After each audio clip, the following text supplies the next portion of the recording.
Hello everyone. आज का हमारा टॉपिक है human tongue, organ of test.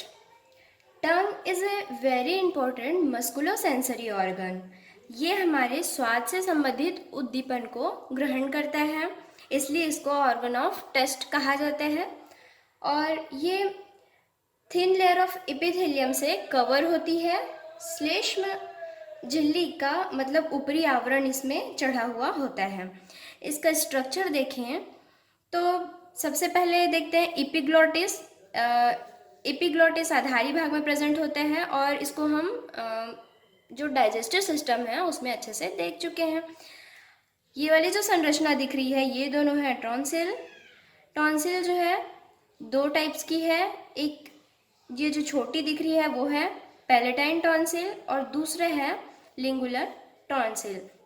जब हम अपने टंग को बाहर करते हैं तो उसमें उभरी हुई संरचना दिखाई देती है, वो कहलाती है पैपिली। पैपिली 4 टाइप्स के होते हैं। पहला होते हैं सर्कमवैलेट पैपिली। सर्कमवैलेट पैपिली जो है वो गोलाकार होती है सर्कल में और उल्टे वी के आकार की ये व्यवस्थित रहती है ऐसे, और ये सबसे बड़ी पैपिली होती है। ओके, दूसरा होता है फंगीफॉर्म पैपिली। ये फंगीफॉर्म पैपिली जो होते हैं वो फंगाई, ये नाम से स्पष्ट है फंगाई। तो ये मशरूम लाइक स्ट्रक्चर होती है, मशरूम के समान दिखाई देती है और जो कि फिलीफॉर्म पैपिली के बीच बीच में प्रेजेंट होती है। ठीक है, फिलीफॉर्म पैपिली जो कि सबसे अधिक मात्रा में होती है, सबसे छोटी होती है, जो रेड कलर की दानेदार संरचना हमको दिखाई देती है टंग में, वो फिलीफॉर्म पैपिली होती है और इसमें किसी भी प्रकार के टेस्ट को सेंस नहीं किया जाता। फिलीफॉर्म पैपिली में क्यों नहीं किया जाता? क्योंकि इसमें टेस्ट बर्ड्स प्रेजेंट नहीं होते हैं। जो बाकी पैपिली है उनमें टेस्ट बर्ड्स प्रेजेंट होते हैं जिसके द्वारा टेस्ट को सेंस किया जाता है, इसमें नहीं होता, नहीं पाया जाता, जो कि बहुत अधिक मात्रा में प्रेजेंट होती है। और 4th टाइप होता है folate papillae. Folate papillae lateral side में प्रेजेंट होती है हमारे टंग में और ये लीफ लाइक स्ट्रक्चर होता है। इसकी जो लीफ लाइक स्ट्रक्चर होती है ये मशरूम के समान दिखाई देता है। तो एक पूछ लिया जाता है कि सबसे बड़ी वाली कौन सी है, तो सबसे बड़ी पैपिली जो होती है सर्कमवैलेट पैपिली है। और सबसे अधिक पूछा जाए तो फिलीफॉर्म, जो मशरूम लाइक स्ट्रक्चर, फंगीफॉर्म और जिसमें टेस्ट सेंस नहीं किया जाता वो है फिलीफॉर्म, और जो लीफ लाइक स्ट्रक्चर होती है वो है फोलिएट पैपिली। ठीक है, इन पैपिलीज में जो होते हैं टेस्ट बर्ड्स होते हैं वो प्रेजेंट होते हैं, मैंने बताया। तो ऐसा नहीं है कि सभी टेस्ट को पूरे टंग में हमारे सेंस किया जाता है, उसका अलग अलग भाग होता है। अलग अलग स्वाद को ग्रहण करने के लिए अलग अलग क्षेत्र होते हैं जहाँ हम टंग को मतलब टेस्ट को सेंस करते हैं। तो उसको मैंने इस डायग्राम के द्वारा बताया है। ये देखिए, ये टिप पार्ट है और ये बेसल वाला पार्ट। तो सबसे टिप पार्ट में देखें जो पर्पल कलर में मैंने बनाया है, इस वाले भाग में स्वीट के उद्दीपन को ग्रहण किया जाता है।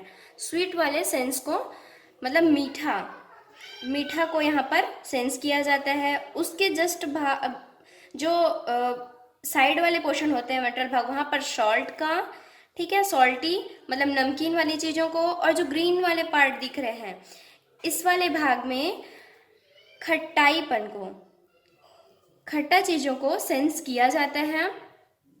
और जो बेसल पार्ट है ये वाला, वो बिटर या जो कड़वा होता है स्वाद में, उनको सेंस यहाँ पर किया जाता है। जब हम जैसे हम कोई दवाई खाते हैं तो यहाँ पर उनको कभी सेंस नहीं किया जाता, यहाँ पर ही आता है, यहाँ पर ही उसके रसायन जब अंदर जाते हैं तभी हमको कड़वापन का एहसास होता है। देखना, जब हम दवाई खाते हैं तो कोशिश करते हैं कि हम टंग के बहुत ही मतलब अंदर माउथ के अंदर ले जाने की कोशिश करते हैं दवाई को, वो हम यहाँ रखने की कोशिश करते हैं इसके आगे भाग में, ताकि वो यहाँ ना आए और हमको कड़वा ना लगे। ओके, तो ये जो टेस्ट बर्ड्स हैं वो कैसे काम करता है उसको देखते हैं। तो टेस्ट बर्ड को अगर हम खड़ी काट लेते हैं उनका तो वो इस प्रकार दिखाई देता है, जो कि इपिथेलियम सेल्स, मैंने बताया था इपिथेलियम लेयर होती है, उनके अंदर ऐसे धसी हुई होती है। ये टेस्ट बर्ड्स हैं। तो ये 2 सेल से मिलकर बना हुआ होता है। 2 सेल्स होते हैं, पहला होता है न्यूरोसेंसरी सेल्स, ये जो पिंक कलर में दिख रहे हैं, और दूसरा है सपोर्टिंग सेल्स। सपोर्टिंग सेल्स का काम केवल न्यूरोसेंसरी सेल्स को सपोर्ट करना होता है। इसमें कोई भी रोम प्रेजेंट नहीं होता है। सेंसरी रोम्स स्तंभी होती है, लंबी आकृति की होती है। सेम वैसे ही न्यूरोसेंसरी सेल्स होते हैं जो कि लंबी स्तंभी होती है, पतली होती है, और इनमें दो स्वतंत्र छोर प्रेजेंट होते हैं, सिरे प्रेजेंट होते हैं, जिसमें से एक में ये सेंसरी रोम प्रेजेंट होता है जो कि टेस्ट पोर की ओर खुलता है। ओके, एक एक सेल में एक एक रोम होते हैं, और दूसरी ओर ये नर्व फाइबर के से जुड़ा हुआ नर्व फाइबर निकला हुआ होता है जो हमारी तंत्रिका सेल्स होती हैं उसके एक्सॉन्स पार्ट से जुड़ा हुआ होता है। ठीक है, ये बेस में कनेक्टिव टिश्यूज के द्वारा जुड़े हुए होते हैं। अब देखते हैं कि ये काम कैसे करता है। हमें कैसे इस सेंस का पता चलता है कि कोई भी टेस्ट कैसा है, वो हमको कैसे पता चलता है। तो जब हम कोई भोजन ग्रहण करते हैं तो वो उसमें घुले जो रसायन होते हैं वो हमारी लार में या जो म्यूकस होता है ना उसमें घुल जाता है, और घुलकर ये टेस्ट पोर्स है उनमें चला जाता है। टेस्ट पोर्स में प्रेजेंट ये ग्रीन कलर का जो संवेदी रोम दिख रहा है, सेंसरी रोम प्रेजेंट होता है, जो वो उन उद्दीपनों को ग्रहण कर लेता है। उसके बाद ये नर्व फाइबर जो एक्सॉन्स होते हैं उनके थ्रू नर्व फाइबर में ये उद्दीपन चला जाता है। ये नर्व फाइबर जो पूरे टेस्ट बर्ड्स हैं उनके नर्व फाइबर आपस में जुड़ जाते हैं और एक ग्लॉसोफेरेंजियल तंत्रिका में से मिल जाता है। ग्लॉसोफेरेंजियल तंत्रिका से मिलकर ये उसको मस्तिष्क तक पहुंचा देते हैं हमारे ब्रेन में, और ब्रेन से फिर हमको मैसेज दिया जाता है और हमको किसी भी प्रकार के जो टेस्ट है उनका सेंस हो जाता है कि वो कैसा है, मीठा है, तीखा है या फिर खट्टा है, उनका सेंस हमको हो जाता है। आई होप आपको अच्छे से समझ आया होगा कि हमारा टेस्ट ऑर्गन जो है, हमारा टंग है, वो कैसे काम करता है, कैसे हमको अलग अलग टेस्ट समझ में आता है कि कौन से टेस्ट का है। तो अगर अच्छा लगा हो, समझ में आया हो तो लाइक कीजिए और ज़्यादा से ज़्यादा शेयर कीजिए ताकि और भी बच्चे बहुत सारी जानकारी प्राप्त कर सकें। Thank you.